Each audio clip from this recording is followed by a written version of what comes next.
கோயில் இல்லாத ஊர்ல குடியிருக்க கூடாது என்பது முதுமொழி. அதுபோல கோயில் இல்லாத கோயிலும் விளங்கணும், குடும்பமும் விளங்கணும் என்று சொல்லிவித்தார்கள். இப்படிப்பட்ட ஆன்மீகம் தான் மனிதனை பக்குவப்படுத்துகிறது. ஆன்மீகம் என்ற பக்தி தான் மனிதனுக்கு நல்ல சிந்தனையை வளர்க்கிறது.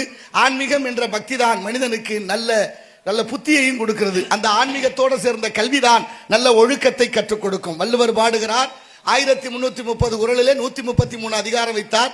அதுல ஒரு அதிகாரத்தில் ஒரு பாடலாக கற்றதனால் ஆய பயனன்கொள் வாழறிவன் நற்றார் தொழாரன் என்று பாடுகிறார். இறை சிந்தனை இல்லாத எந்த செயலும் வெற்றி அடைந்ததாக வரலாறு இல்லை, இலக்கியம் இல்லை, பண்பாடு இல்லை. நீங்க கோயிலுன்னா நமக்கு ஒரு பயம் வருது. கோயிலை கட்டி வைத்து குளத்தை வெட்டி வச்சது எதுக்கு? சும்மா இருக்கிறதுக்காக இல்ல. இருந்தாலும் ஆன்றோர்கள் நம்மளை நெறிப்படுத்துவதற்காக ஊருக்குள்ள ஒரு கோயில் கண்டார்கள். அந்த கோவில் சிறுதெய்வங்கள், பெருதெய்வங்கள், அதுபோல வழிபாடு இன்றியமையாத ஒன்றாக வைத்து திருவாரூர்ல 5 வேலி நிலம் கோயில் நிலம், கொலை வெட்டி இருக்கிற இடம் 5 வேலி நிலம். கோயிலையும் குளத்தையும் ஒரு நாள் சாமி கும்பிட சுத்திட்டோம்னாவே உடலுக்கு ஆரோக்கியம் உண்டு. அப்படி மகத்துவம் வாய்ந்த இந்த நாட்டில் ஆன்மீகம் எவ்வளவு முக்கியம் என்பதை அனைவரும் உணர வேண்டும். கோயிலுக்கு போகணும்னா குளிக்கணும்னு தோணணும், கோயிலுக்கு போனா சரியான ஆடையை உடுத்தணும்னு தோணணும். கோயிலை சொல்லியே நம்மளை வளர்த்தார்கள். டே அந்த பக்கம் போகாத, சாமி இருக்கு, அந்த பக்கம் பாரு, கடவுள் பார்த்துக்கிட்டு இருக்கிற, தப்பு தப்பா பேசாத. ஒரு பயம் இருந்துச்சு. அந்த பயமே பக்தியாக மாறியது. அந்த பக்தி தான் மனிதனுடைய ஒழுக்கத்துக்கு சரியான பாதையாக அமைந்தது.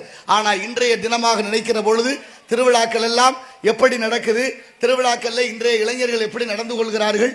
வரும்போதே பார்த்தேன், எப்படி சொல்றதுன்னே தெரியல. அந்த அளவுக்கு திருவிழாவிலே எது எது திருவிழாவாக ஆகிப்போச்சு? கேளிக்கைகளும் மதுபானங்களும் திருவிழாவாக மாறிவிட்டது. என்ன செய்ய? நாளைய தலைமுறையை எப்படி வளர்க்க போறோம் என்ற பயம் எல்லாருக்கும் இல்ல, ஒரு சிலருக்கு மட்டும் இருக்கிறது. ஆனாலும் இதை கடந்து போறதுதான் பெரிய வேலையா என்பதுதான் இது.